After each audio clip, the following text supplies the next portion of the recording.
The 2015 Jeep Cherokee, driven.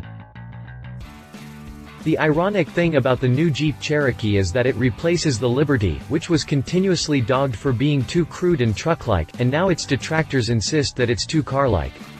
But that's not exactly the case. The Cherokee is much more refined than its predecessor, it's true. It's just that this isn't a departure from Jeep tradition, because its big brother the Grand Cherokee has been playing the refined SUV card for decades now. Jeep has been very assertive about the Cherokee's off-road ability.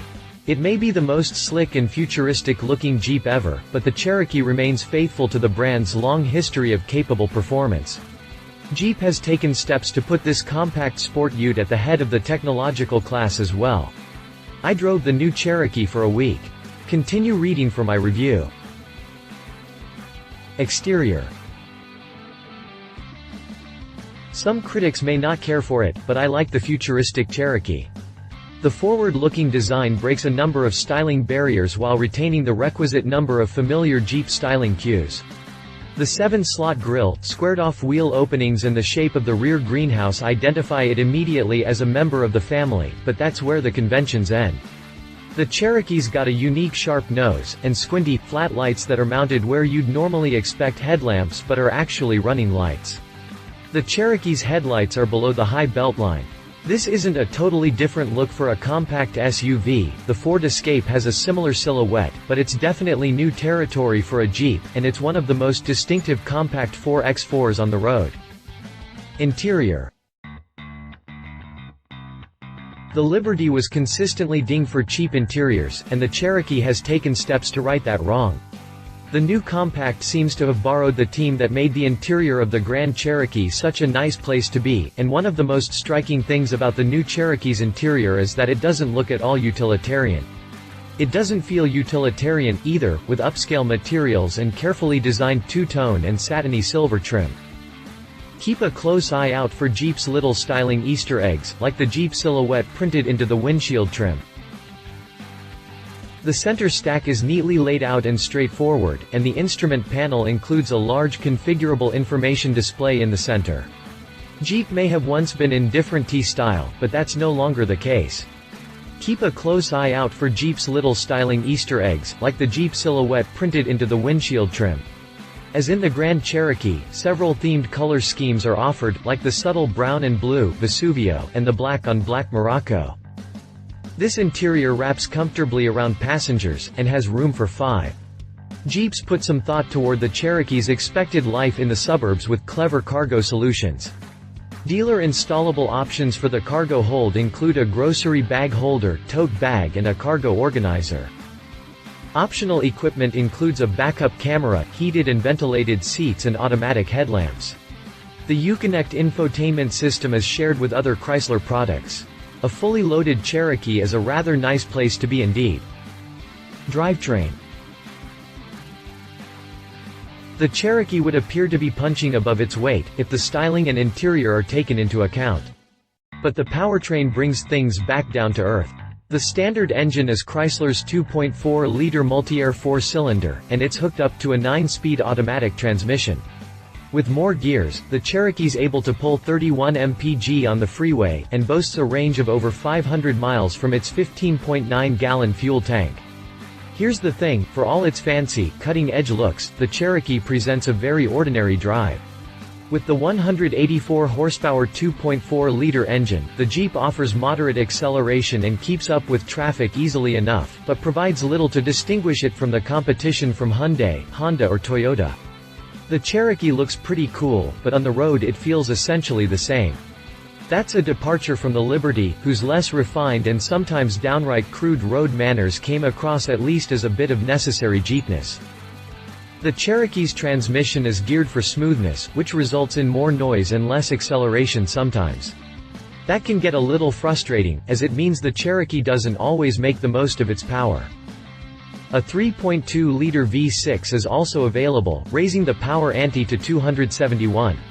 It doesn't change the excitement level much, though. The V6 Cherokee is more powerful, but still smooth instead of overtly powerful. What the V6 does impart is some utility, a towing capacity up to 4,500 pounds, to be specific. Jeep includes a stop-start system on the V6 Cherokees, to improve fuel economy on the larger engine. The upside to this smoothness is a very smooth and refined drive. The Cherokee powertrain's not bad, it's just somewhat ordinary. As is Jeep's habit, the Cherokee's available with a choice of 3 all-wheel drive systems, pavement-based active drive I, with a fully automatic torque transfer system. Active Drive 2 adds a low range, while the Active Drive Lock adds a rear locking differential for off-road power control. That locker sets the Cherokee apart from most of its competitors, and opens up a wide range of possible roads, or things that look like roads. All-wheel drive Cherokees include Jeep Select Terrain System, which modifies the all-wheel drive's response to deal with a variety of different surfaces, including sand, snow and mud. It also disconnects the rear axle during dry pavement travel to reduce parasitic fuel economy loss. Don't let the smooth design fool you, this Jeep is capable of off-road expeditions. Opt for the Cherokee Trailhawk, with its trail-rated badge, and things get a bit extraordinary. In the dirt, the Cherokee's Jeep heritage comes through, and the Trailhawk is a confident and capable driver when the pavement gets bad, or disappears entirely. Don't let the smooth design fool you, this Jeep is capable of off-road expeditions, and I drove the Cherokee Trailhawk through steep ravines and washouts that confirm it. It doesn't feel like as much of a natural as the Wrangler does, of course, and visibility leaves something to be desired, but the approach and departure angles of 29.8 and 32.1 degrees respectively do allow an impressive amount of worry-free crawling. Ground clearance is 8.7 inches, with a 23.3 degree breakover angle. On pavement, the Cherokee reverts to ordinary again. The standard suspension setup consists of McPherson struts in the front and a 4-link rear. It's designed for decent articulation off-road, and this usually translates to a squashy ride, but the Cherokee is tightly sprung and responsive, but the ride is much more car-like than truckish. It's fine for knocking around town though, and arguably better at it than the Liberty was. Unfortunately, this also means there's a distinct lack of personality. Jeeps have always been vehicles with character, so this deficiency in the Cherokee is a bit of a disappointment. 4-wheel disc brakes are standard, and the parking brake is electronic. Things get interesting if you opt for the Safety Tech Option Group, which adds a full suite of active driver aids, including blind spot monitoring, a lane departure warning and rear cross-traffic detection. The lane departure prevention system is curiously aggressive, pushing back if you try to change lanes without signaling. Forward collision mitigation is available, and so is a nifty self-parking system that can pull the Cherokee into parallel or perpendicular spots for you. It works similarly to other systems, just push the button and let it do its work. Prices. The Cherokee is available in Sport, Latitude, Limited and Trailhawk trims. All except the Trailhawk are available with front or 4-wheel drive. The Trailhawk is the rugged, traditional Jeep model, featuring a more aggressive look, active drive lock and a more off-road stance. The Sport has an MSRP of $22,995, and it's well equipped enough to make it a worthwhile purchase. This is about as close as the Cherokee gets to the utilitarian feel of the Liberty. Moving up to the Latitude brings the bottom line to $24,795 and adds a standard backup camera and brighter exterior trim. The Cherokee Limited, starting at $28,595, is somewhat fancier with standard Uconnect and leather seats. Though the more expensive Cherokees are good-looking vehicles, the prices brings them into competition with some very nice vehicles at this point. The exception is the range-topping Trailhawk, with a $30,095 base price. Its honest off-road ability and classic Jeep cues effectively set it apart from the field. If you want a Jeep that will take you off-road without subjecting you to the nightmare that is a Wrangler on pavement, then yes, it's worth it. Competition. Ford Escape. The Escape has the crossover thing down pat, offering some of the best road manners in the class coupled with excellent bad weather stability. The Escape's recent redesign did away with the hybrid model, but improved fuel economy of the conventional models to the point that it doesn't really matter. It's got the racy family looks of the Focus and Fusion, and there's a surprising amount of space inside as well. Read our full review here. Land Rover Lr2. The only other dedicated off-roader in this class apart from the Trailhawk is the Lr2. Land Rover's smallest offering is overdue for replacement, and while it's capable off-road and has a measure of British charm, it also feels outdated in terms of appointments, ergonomics and styling. The Lr2 is a capable off-roader, but it's cramped inside. Read our full review here. Toyota RAV4. The RAV4 is the family hauling champ in this class.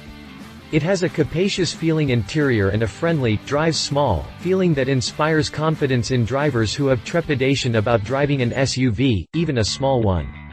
The RAV4 recently did away with its external spare and side-opening rear door, the last vestiges of its origins as an honest compact off-roader. It's thoroughly domesticated now. Read our full review here.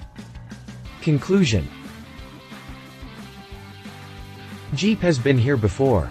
When the Grand Cherokee first debuted in 1993, it got criticism from the hardcore Jeep fans who weren't sure about its looks.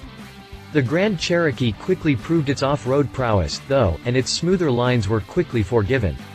The new Cherokee is a similar departure from Jeep tradition, but its real ability keeps it in the family in the right ways. In terms of kicking a Jeep-shaped hole in the compact and midsize crossover market, the Cherokee's fortunes are somewhat more mixed. Its swoopy looks stand out on the road, and Jeep's unique color and trim choices will serve it well, but the Trailhawk's go-anywhere ability doesn't mean as much compared to the excellent freeway manners of the Ford Escape or Hyundai Tucson. There's also the fact that the market at large has not always been forgiving of the little quirks Jeeps tend to have. Initial sales seem to be off to a good start, however. Thus far the future of the new Cherokee looks fairly bright. Love it outside-the-box styling. Trailhawk's real off-road ability, improved interior, appointments, 9-speed transmission. Leave it less power than we'd like from the 4-cylinder entry-level models, only just avoid feeling cheap. If you liked this video, please share your thoughts in the comments below and don't forget to hit the subscribe button.